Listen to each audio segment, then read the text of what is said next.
Welcome to the Introduction to Basketball using AllSport Pro. This video guides users through the process of creating a new game based upon the rules profile, scoring a game, and setting fanfares in the software. Before continuing, please view the Introduction to AllSport Pro video found on this channel for a general overview of the AllSport Pro software. Open AllSport Pro using the icon on the desktop of your computer or tablet's home screen and log in using the username and password provided to you. If you do not have this information, contact your system's administrator or Dektronic support. AllSport Pro uses pre-configured rule files when creating a new game. Select the main menu icon in the top left corner and choose Rules to configure your rules profile. Existing profiles cannot be changed, but items can be copied within this menu to create new customized presets. Choose the copied profile to edit settings such as default periods, clock and bonuses, timeouts, and horns. Choose Save once a profile has been set to the desired settings. If desired, rosters may be added to track individual player stats throughout the game.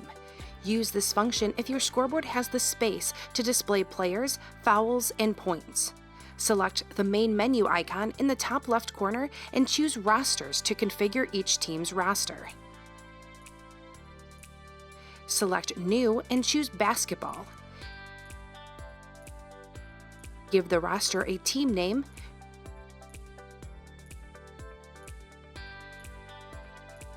choose Add Row and enter a jersey number, first name, and last name. Repeat the Add Row process until all players on the team are entered, then choose Save. To edit an existing roster, click the team name and adjust as needed. Clicking the I icon in the team list hides that roster from view when creating a game. To start a new game, open the menu using the main menu icon and select Games. You can open a game that has already been created or click Add New to start a new game. The Create Game window guides users through the three options required for a new game. Choose Basketball for the sport, then select the appropriate rules file for your level of competition. And finally, select the scoreboard to be used, then choose Create. Once the game has been opened, set the home and guest team names using the three dots menu next to each team. Users can set a team name and a team short name, along with selecting the roster to match the team. Select the starting players by clicking the basketball icon next to their name in the roster. Active players move to the top of the roster for easy reference. Active players should be adjusted throughout the game as substitutions occur. Both the game clock and shot clock can be started using the play icon next to the clock time. Double-click the time to manually enter adjustments and press Enter to save those adjustments. The defaults are set depending on the rules preset that has been selected. Use the scoring boxes under the home and guest scores to increment scores by either 1, 2, or 3 points. Selecting the player number when prompted will assign that point to that player on the roster.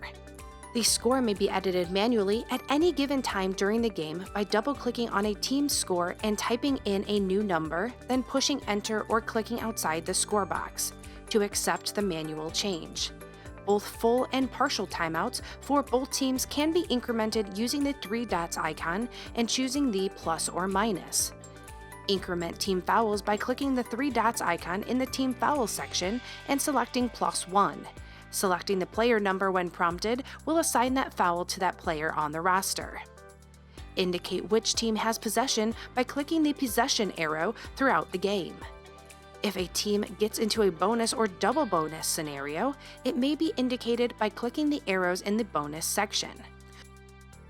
Once a quarter or half has finished, use the three dots menu above the clock to advance the quarter or half.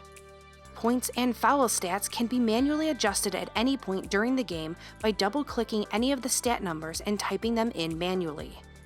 To set fanfares, which automatically play content on your display when each team scores a point, choose the Display Studio tab. Select the three dots menu and choose Configure to select your Display Studio tab container. The drop-down shows the container tabs that have been created in every Display Studio workspace. Selecting a tab will link the buttons on that tab to allow operators to quickly trigger Display Studio content from within the AllSport Pro program.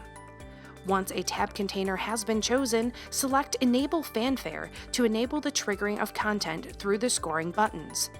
Choose the drop-down under each item to select the Display Studio scripting button you would like to trigger, or leave the drop-down blank to remove a trigger. Once the desired triggers have been set, click Save. When those specific scoring keys are selected in AllSport Pro, the chosen content from Display Studio will automatically play.